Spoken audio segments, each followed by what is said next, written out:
Hi everybody, welcome to Priya's academy. வருஷான்றவங்க doubt கேட்டுருக்காங்க. அவங்க வந்து பிரச்சாரக் ப்ளஸ் மெட்ராஸ்லேருந்து அவங்க வேலூருக்கு ஷிஃப்ட் பண்ணுறாங்க.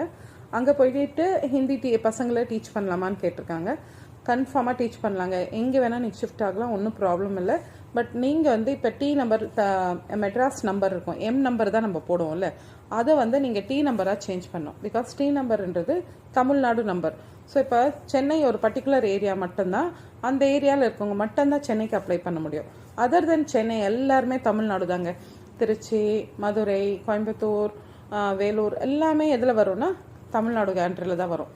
ஸோ நீங்கள் வந்து நீங்கள் திருச்சி சபா இருக்குது பார்த்தீங்களா, அங்கே போயிட்டு உங்களோட இந்த தமிழ்நாடு நம்பர் வந்து அந்த பிரச்சாரக் நம்பரை எடுத்துகிட்டு போய் சொன்னீங்கன்னா அவங்க சேஞ்ச் பண்ணி உங்களுக்கு தமிழ்நாடு நம்பர், சென்னை நம்பரை தமிழ்நாடு நம்பரை மாற்றி கொடுத்துருவாங்க. அதுக்கடுத்து நீங்கள் பசங்களை வந்து எக்ஸாம்ஸ்க்கு அனுப்பலாம். ஸோ இது ஒரு ப்ராப்ளம் இல்லை. பிகாஸ் அங்கே இருக்கிறவங்க இங்கே வந்து மெட்ராஸில் சேஞ்ச் பண்ணிவிட்டு பசங்களை படிக்க வைக்கிறாங்க. எனக்கு தெரியுங்க, நான் பார்த்துருக்கேன். அதனால தான் கான்ஃபிடென்ட்டாக சொல்கிறேன். நீங்கள் போயிட்டு அதேமாரி நம்மளோட திருச்சி சபாவில் போயிட்டு உங்களோட நம்பர் சேஞ்ச் பண்ணி அந்த நம்பர் வச்சு நீங்கள் பசங்களுக்கு எக்ஸாமுக்கு அனுப்பலாம். ஸோ அப்ளை பண்ணலாம். ஓகேங்களா? ஓகே, என்னோடய வீடியோ பிடிச்சிருந்தா லைக் பண்ணுங்கள், ஷேர் பண்ணுங்கள், சப்ஸ்கிரைப் பண்ணுங்கள். தேங்க்யூ.